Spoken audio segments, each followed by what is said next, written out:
زي ما عارفين طبعا المغرب يا جماعه عندهم واحد من اسرع القطارات في افريقيا اللي هي التي جي في. نفس التي جي في يا جماعه الموجود في فرنسا. الان في واحد من اجمل المحطات هنا في العاصمه المغربيه الرباط، محطه عقال. محطه جميله وكبيره وواسعه يا جماعه انا المغرب بقيت اقول لها المغرب العالمي، يعني لانه المغرب دخلت العالميه. انا بتكلم عن البنيه التحتيه الموجوده في المغرب. الان ندخل المحطه وناخذ القطار السريع ماشي لكازابلانكا او الدار البيضاء عشان نجرب القطر حقت المغرب، فنشوف التجربه كلنا مع بعض ان شاء الله. هيا بينا. طبعا حتى من الخارج البلد مشجره كمان يا جماعه، وشوارع واسعه، البلد نظيفه، البلد دي رغم الامطار اللي فيها لكن يعني المطر توقف من هنا ما تشوف المطر في الشارع. تصريف ما شاء الله.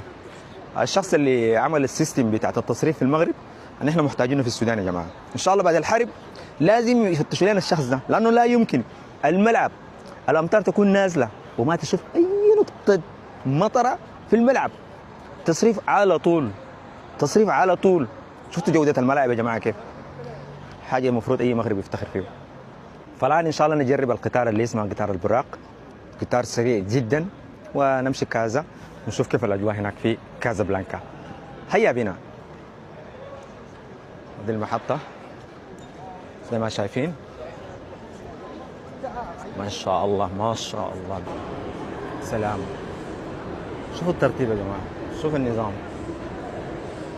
القنيطرة، البيض المينا، مراكش، البيض المينا، القنيطرة. شايفين حاجة صراحة متعة. دي محل التذاكر طبعا. يا سلام يا سلام.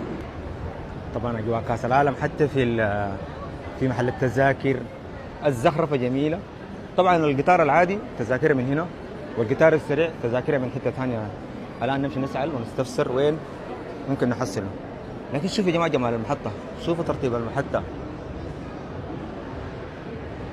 هنا الاداره الانفورميشن، ناس الاستعلامات. الله الله الله، اقسم بالله حاجه يفرح اي افريقي انه في بلد افريقي منظم ومرتب بهذه الطريقه. افتخروا يا مغاربه.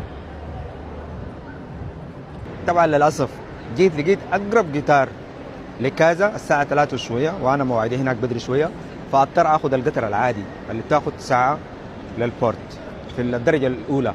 فالامور انا متاكد انها حتمشي ان شاء الله.